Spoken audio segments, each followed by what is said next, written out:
routine might at times seem slightly boring, it is actually the best proof of our common success story as good neighbors in a united Europe.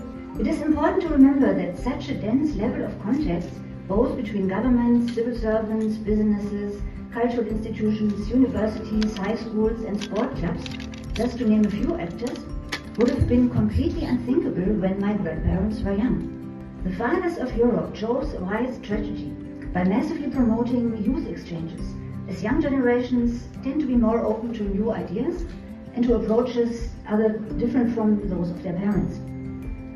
In a larger context, coming more from the top down, the founding fathers also made another wise choice in focusing on a common coal and steel policy, by which the economies of the 6 founding member states, and especially of Germany and France, would become so interdependent that it would no longer make sense to fight each other. But they either deliberately or unknowingly ignore the fact that Europe is a small place and that there are no big natural borders between Berlin and Moscow and other parts of Europeans need to make sure President Putin does not deem it possible to attack other countries in Europe. This is why we are supporting Ukraine and why we will continue to do so. The challenging situation I've just described calls for ever closer cooperation between France and Germany, as well as within the European Union, while maintaining the strong bond that ties us to our friends and allies in the United States of America. We are condemned to succeed if we want to preserve the Europe of peace, security, prosperity and solidarity, which means everything to us.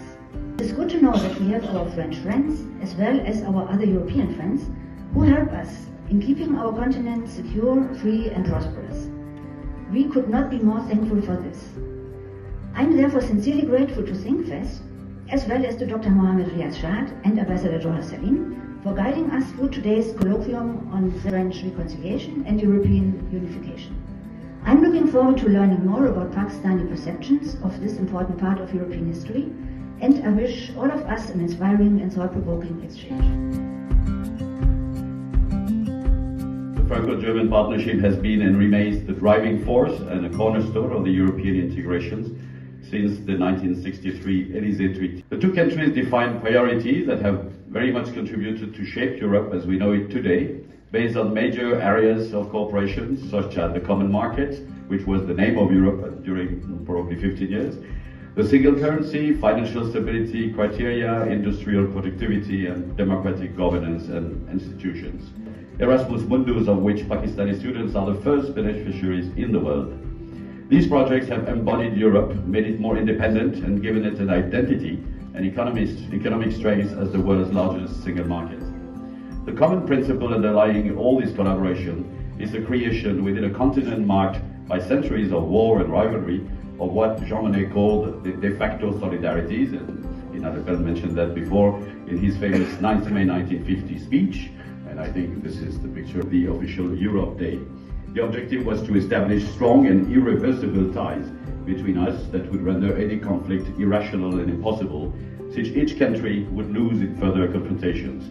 Bound by these solidarities, by shared interests, the French and the German peoples and all European peoples would reject any idea of conflict between them. Concretely in industrial energy, trade, cutting-edge technology and digital sovereignty. In the energy sector, bilateral coordination aims at establishing a competitive, secure, sustainable and decarbonized European energy market. Another example of concrete cooperation is the Generation Europe program, launched in 2023 to mark the 60th anniversary of the Élysée Treaty, which was reinvigorated by the Aachen Treaty, signed by President Macron and Chancellor Merkel in 2019. This program symbolizes the commitment to fostering a new generation of French and German leaders capable of thinking and acting together to shape the Europe of tomorrow. Here in Pakistan, this relationship is expressed through the close ties between our embassies. Our teams are in close contact, meeting regularly to discuss political, economic and cooperation, as well as consular topics, and to share views in order to express convergent positions. Our joint projects in Pakistan reflect our shared values and principles as demonstrated by today's conference.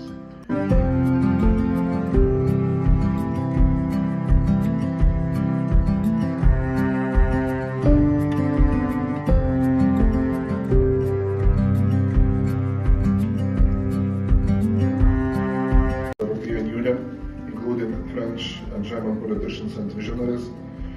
An institutional framework was devised to make war between France and Germany not only unthinkable, but also materially impossible.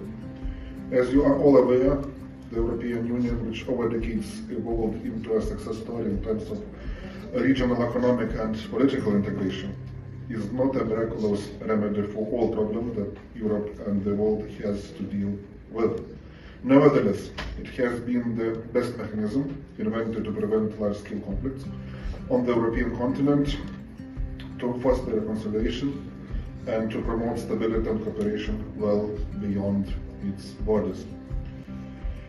These days, grand political shifts change the global balance of power, and regional conflicts escalate at the very doorstep of the European Union due to the neo-imperial ambitions of Russia. In this situation, the unity and cooperation of European Union member states are needed more than ever. We need to support Ukraine, also because of the security of Europe. We need to enhance the capacities and capabilities of European Union, and of course the leaders definitely are in this, France and Germany.